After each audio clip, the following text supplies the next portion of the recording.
Sounds good. I think it's, for me, I would say it's a great achievement. And I'm happy. I'm happy that we are hitting that 2 million.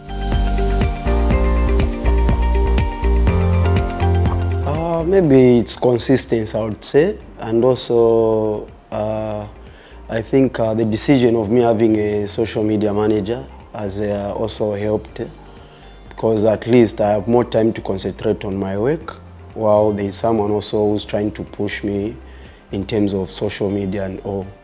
It also helps in one or the other, where you don't have to stress too much of maybe what you need to post. It's all about consistency, I think, knowing when to post, and also making sure that whatever content you put across is the much needed, I think.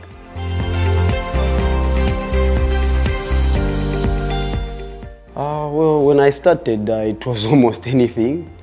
But now seeing that the numbers are growing, and then I've learned one or two things, because yeah, when you're growing, obviously new things will come up.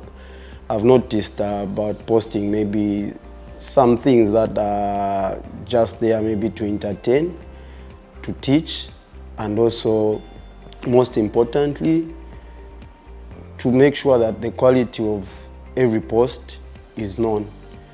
Normally, I did like posting my family, but then after some few years down the line, I decided not to be posting about family too much, knowing that they need their privacy. They are growing, especially the kids, to do with my relationship also.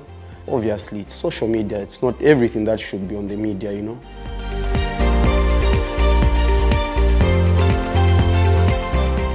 In every aspect, I think there is always the good side and the bad side. So for the good side, I think it's something that can help a player, or maybe a sports star or any athlete, to keep up with whatever is being shared across the media, you know. It might be negative, it might be criticism, it might be motivational things. So it's important to keep up. It's more like reading newspapers and all.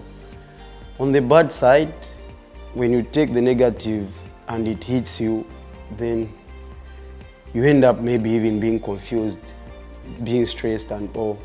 I would advise to have it and then strike a balance. There is social media, then there is real life. I, for one, have learned something, and this I learned from my coach, Coach George Rwandamina. He once told me to say, social media can build you or can break you. So then, even to the younger ones, I think it's about striking the balance. And where it becomes tricky is that they are still growing, you know, so it's difficult for them to strike that balance. So you find that maybe a young player, a footballer, I would say, because I'm a footballer, so he's on social media, and maybe one game he plays well, then going by the comments, he might be carried away, you know, because obviously when you play well, a lot of praising comes in and all. Then in the end, you don't concentrate on your work. So once you strike the balance between social media and real life, you're good to go to be on social media. Because at the end of the day, you're marketing yourself. At the end of the day, money is involved. So it's a two-way thing. Not to rush, but at the right time, use the social media for your benefits, especially that.